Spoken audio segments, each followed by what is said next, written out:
Howdy folks, it is Diecastbuffet here again with Mr. Ryan Blaney's 2022 Menards Libman Ford Mustang. Let me tell you, this thing is one cool looking machine. Oh my goodness.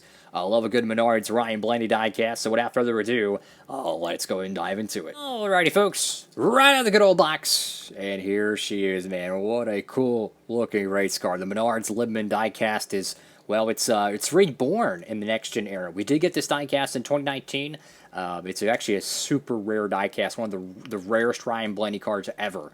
And, man, this is such a cool paint scheme. The bright day glow with the green. You can't see this little, there's a little bit of a nuance right here on the M on Menards. Don't know if this will shim off. I think it will. Come on, come on. Look at that, guys. Boom. Just saved that diecast. Thank you, God, for that. So let's go ahead and dive into it. Pick this one up over there at Circle B Diecast. If you'd like to pick up this one or any of the other diecasts, perhaps the other Menards diecast. I'm going to set that one over here because I'm loving these next-gen cars so much. You could save on shipping, guys. That promo code down below. Make sure to check that out for any orders $30 or more. It's got Libman right there, cleaning since 1896. I would say if you've been cleaning anything since then, it's probably pretty clean. I got the green front end of this car. It's so similar to the 2019 edition, just with a little bit of a difference to it, which is really, really nice. I saw OBB do a side-by-side comparison. Very, very cool stuff. Got the number 12 right here. Got the Sunoco decal. I would do a side-by-side comparison, but my die-cast of that, it's in my case right now, and I'm in the studio. I got Pennzoil Ford. For whatever reason, the Ford logo is a little bit off-centered on a majority of these Ford diecasts.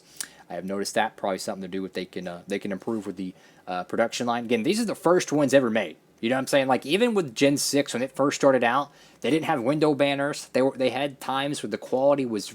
It dipped at times.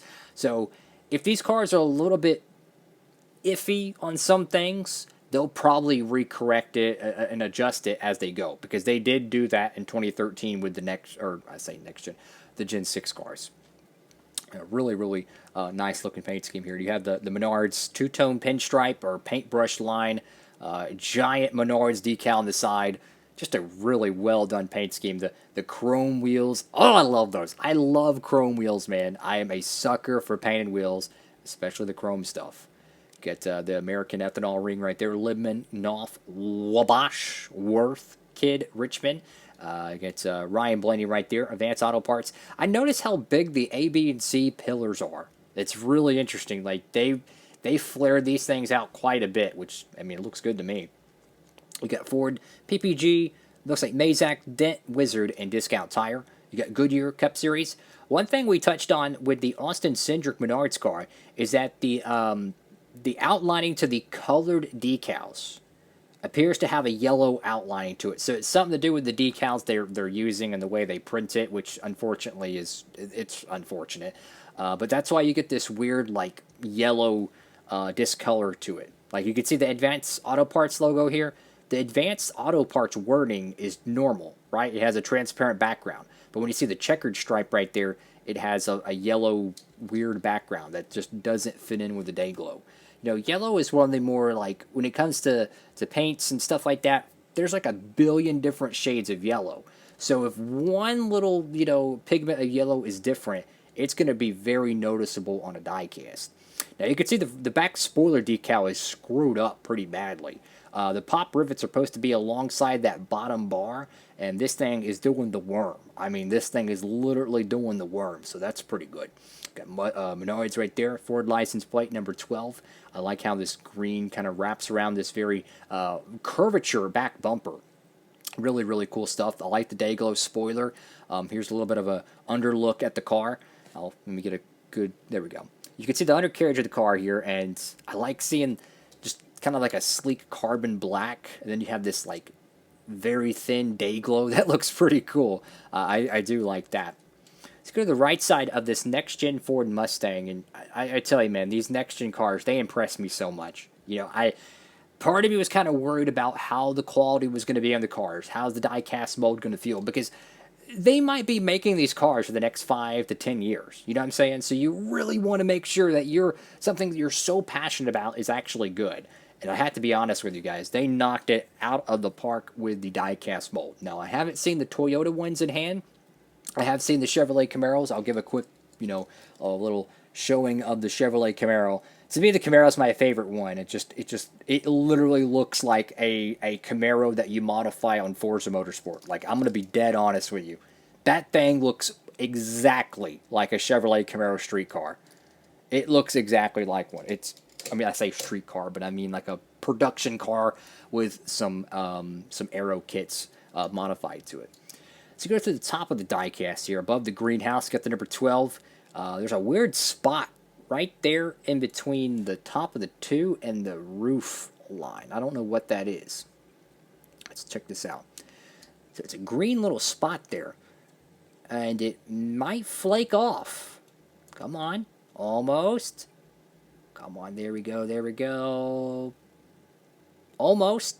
Hey, I'd say that's pretty good. So that little green spot is off of the diecast. Perfect.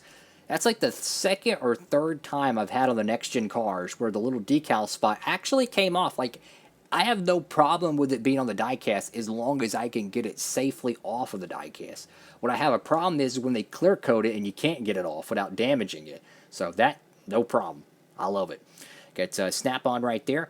Blaney, and go over to the back end deck lid, and a tribute to the awesome Race Day 2011, which I don't know if you saw, but he's apparently retired from doing diecast reviews, which is crazy because he covered the 2013 Gen 6 debut of the 1/64 scale. But we're gonna do we're gonna try to name how many sponsors we know here. We got Maytag, Kid, Libman, Jack Links, Atlas, Moen Cardell, Sylvania, Duracell, and Tarkett. Pretty cool stuff here, guys. So the Ryan Blaney Menards Libman Next Gen Ford Mustang. Gotta get it, man. I mean, the 2019 edition of this car, granted it's a different diecast mold, different era, so to speak, it's stupid rare. If you missed out on that car, if you love that paint scheme, this one is almost a perfect reincarnation, so to speak, in the Gen 7 mold. Gotta get it, man. Incredible diecast. And if you're going to pick up the 12 car, guys, you might as well treat yourself and get both of them. I mean, how cool would it be to have this in your diecast stop motion?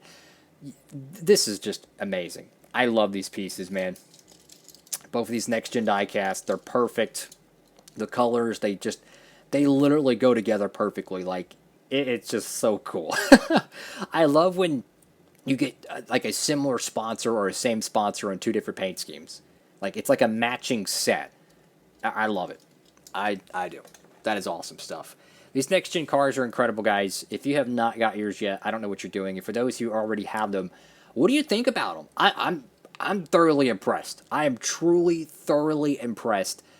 They could have botched it. They could have screwed it up. They didn't. And I'm so happy to be able to kind of confirm that they actually did a great job on the tooling for the mold. Some people say that the spoiler is supposed to be shortened on some of them.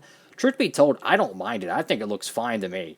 I think these diecasts look absolutely incredible. Thank you again for watching. If you can, please give it a huge thumbs up. And, hey, subscribe for more. We have still some 2021s coming out, but we have some pretty cool pieces like this Kyle Larson Phoenix race win. That's going to be that is the final Gen 6 race ever. Think about that. The final Gen 6 Cup race. That's going to be pretty cool. Fun fact of the day, they did make the final Gen 4 Cup Series race to win. That was Matt Kenseth's Homestead 2007 car. They never made the 2012 Jeff Gordon Gen 5 finale car. So that's pretty interesting to note. But regardless, thank you all again for watching. Have a swell day out there, guys. Diecastbuffet signing off.